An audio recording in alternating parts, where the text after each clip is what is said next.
This is our Hidden Killers half-year in review with True Crime Today.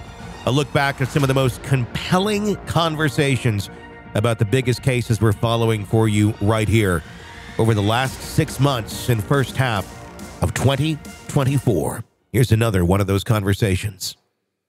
This is Hidden Killers Week in Review. A look back at the most prolific stories of the week.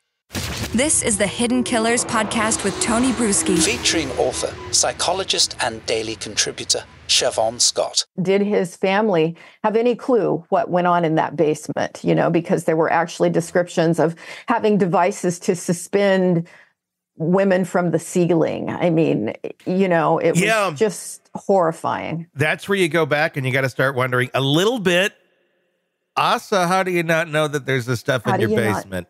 Yeah. And we don't know. Maybe Asa is not the brightest bulb in the room and just never went down there. But there's a lot of reasons. I'm not saying she was involved, but again, to be that oblivious to what's going on literally beneath your nose to that level. Something is wrong.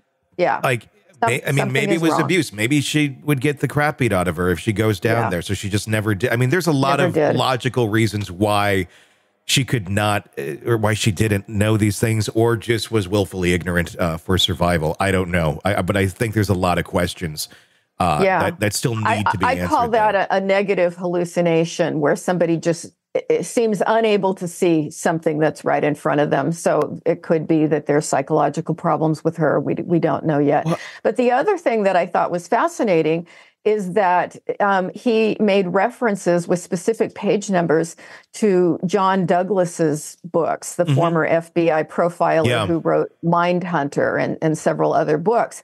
And I've always said that for normal people, we read about some of these awful crimes and the awful murderers, and our gut reaction is horror. Yeah. But there is a certain percentage of people out there who are attracted to it and find it, I want to model myself after this. And then they use some of this information to become better killers. And he was clearly in that category. That's so scary. I mean, I remember reading How to Win Friends and Influence People. And I took a highlighter to parts because these are interesting things to live by, many years ago.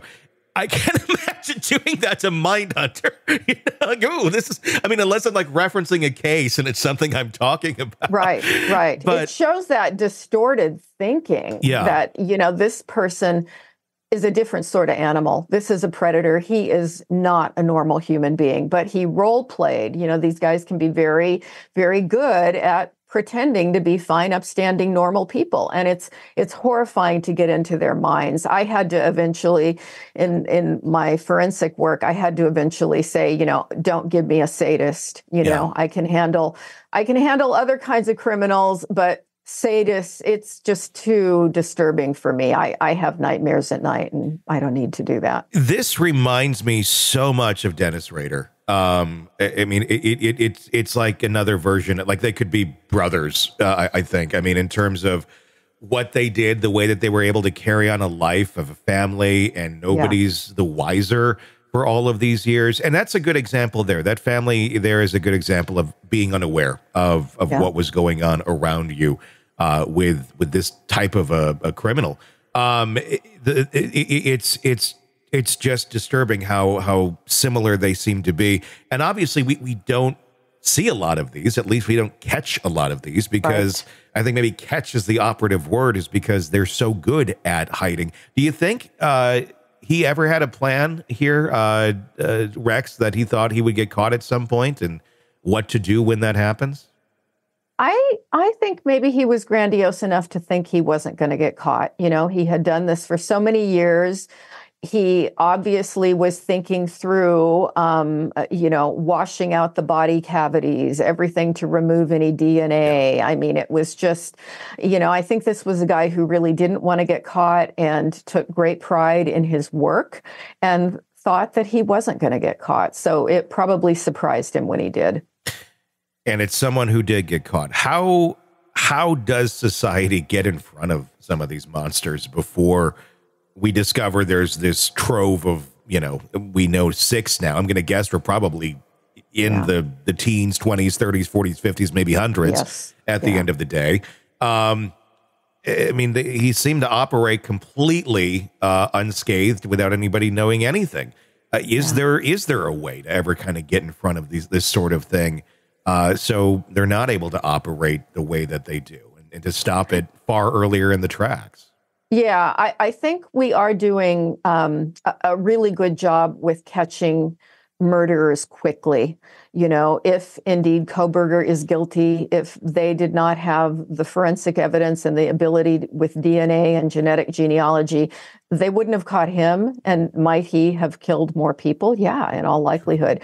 So there were many more serial killers active in the 70s, 80s, and even into the 90s. But once we got DNA technology, we're not seeing nearly as many. It's dropped dramatically. And so I think, you know, let's pat the law enforcement efforts on the back because they are doing some good.